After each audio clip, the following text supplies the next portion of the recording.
chaque jour toujours là c'est au botama news c'est au botama et toujours la muka nango et le loto le belalo affaire Gianni. D'abord je vais présenter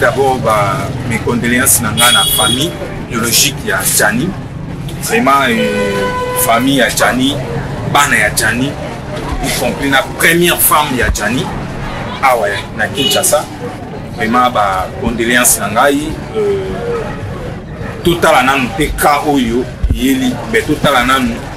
personnalité ya mutu na liwa ya mutu vraiment eza mamwa nzambe oko za no le souci zo se souci na likamoko bui tension pe ko ya yi nango estomac pe yi nango to mona pe mutu mususu asali crise cardiaque na lamuki pe no surprise ma mbwankolo Nzambe moka yebi tele ya mutu na mutu to yebi ke ezali temps oyo tesengi Gianni kende mais Nzambe nde moko muta bengi parce qu'il y a les poisons te atie mbelite quel que soit au niveau ou grandeur ya souci et je pense pas ko ndima akufa na volonté na ye, je pense pas que mutu atikala ko kufa na volonté ya mutu donc biso nyonso soki to kufaka ba oyo ba kufa na ba oyo bazo kufa ezaka volonté ya Nzambe, eza vraiment volonté ya Nzambe et totikaka nyonso na maboko ya Nzambe choix ezate passe mingi eza pona bana na ye et tout le monde bazo loba ba oyo tout bazo ganga wana ya personne oyo akolata souci ya bana na ye lokola ye moko ndenge azalaki donc ya personne vraiment et Nzambe kaka eza mamwa Nzambe mais liwa ya mutu ezalaka ikoki kozala histoire moko te lokola ya esobe to sekaka plus jamais ikoki kozala te qu'il peut ezala comment nini moko boye, je ne sais pas comment je peux te dire, je manque même de mots mais ikoki kozala loko moko te fait fan di sabato na koseka eza liwa ya mutu eza liwa eza makambo ya Nzambe eza vraiment makambo ya Nzambe nazoka passe na mawa epa ya bato oyo bazo seka oyo bazo loba à n'importe quoi pour na liwa ya Gianni vraiment donc ça me fait vraiment mal mais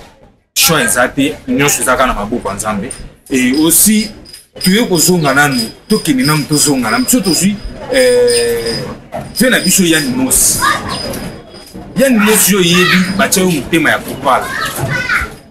biso nyonso toyebi Yann Mosi yo batia yo mutema ya kopala et je pense pas que la série où on attend opération les salama ce qui ezalaki ke okufaki na yebite soki okufaki est-ce que lelo olingaki osikama to oyemba nzembo oyembeli Gianni lelo tozala un peu bati toyeba nini oyo tozosala na nini oyo tozoyelinga koloba la télévision to na banzembo oyo eza ya plein de gens oyo balandaka biso partout dans le monde oyo balandaka bayebi bacomprendre aussi les étrangers bacomprendre qui est congolais et congolais avivaka comment la réaction ya congolais ezalaka comment lelo tout le monde même des Camerounais, des Nigériens, des Angolais, presque des étrangers aussi, même dans l'Amérique, dans l'Asie, va comprendre que Congolais a fait une manière de et s'inviter. Talaga eloko anizo seksa ezo kamusa même aussi na étranger liwa ya mutu mais batazo c'est longa histoire batbani ba komisa on kop moko boye kolelela ba mbongo batbani ba komisa ngo nini moko boye po toyebite Yann Mosi yo toyebaki yo pama malimama ah mokiliza ndenge balobaka mbanga ya ntaba kwa soki le gauche kolia pe droite